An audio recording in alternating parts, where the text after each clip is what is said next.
ఎప్పుడు చికెను, మటనేనా ఒకసారి ఇలా ట్రై చేయండి. చాలా బావుంటుంది. దీన్ని మేమైతే మిరపచారు అంటాము. మీరేమంటారో కామెంట్ చేయండి.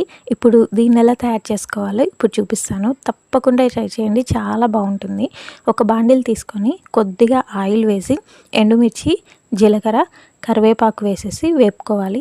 దాని తర్వాత ఇందులోకి టమాటాలను యాడ్ చేసుకోవాలి. ఈ టమాటాలని ఇలాగ పొయ్యి మీద కాల్చుకుంటున్నాను. ఇలాగా టమాటాలు కాల్చుకున్న తర్వాత దాని మీద ఉన్న తొక్క ఉంటుంది కదా, ఆ తొక్క తీసేస్తే తీసుకోవచ్చు, లేదంటే అలాగే వేసేయచ్చు అనమాట. అది మీ ఆప్షనల్.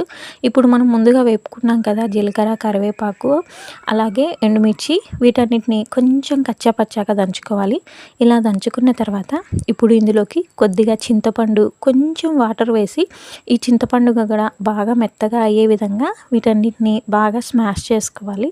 ఇప్పుడు ఇలాగ స్మాష్ చేసిన తర్వాత కొంచెం ఉప్పు, తెల్లగడ్డలు, ముందుగా కాల్చి పక్కన పెట్టుకునే టమాటాలను వేసేసి ఈ టమాటాలను కూడా మెత్తగా అయ్యేంత వరకు ఇలా పప్పు గుత్తితో స్మాష్ చేసుకుంటున్నాను. ఇలాగ మొత్తం చూడండి, వీడియోలో చూపించినట్టుగా ఇలాగ ఇవ్వాలి మొత్తం. ఇలా అయిన తర్వాత ఇప్పుడు ఇందులోకి తగినన్ని ఎర్రగడ్డలు యాడ్ చేసేసి ఒక్కసారి కలపెట్టేసుకుంటున్నాను. కలపెట్టేసుకున్న తర్వాత మీకన్నా ఉప్పు సరిపోకపోతే యాడ్ చేసుకోండి. అంతేనండి, సింపుల్గా నా స్టైల్లో మిరపచారు అయితే రెడీ.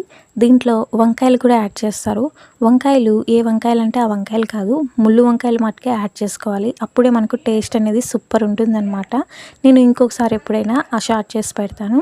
ఇప్పుడు కొంచెం ఈ మిరపచారు కొద్దిగా నెయ్యి వేసుకొని తిన్నామంటే సూపర్ టేస్టీ అనమాట. మరి ఈ మిరపచారు కనుక మీకు నచ్చితే ప్లీజ్ సబ్స్క్రైబ్ చేసుకోవచ్చు కదా.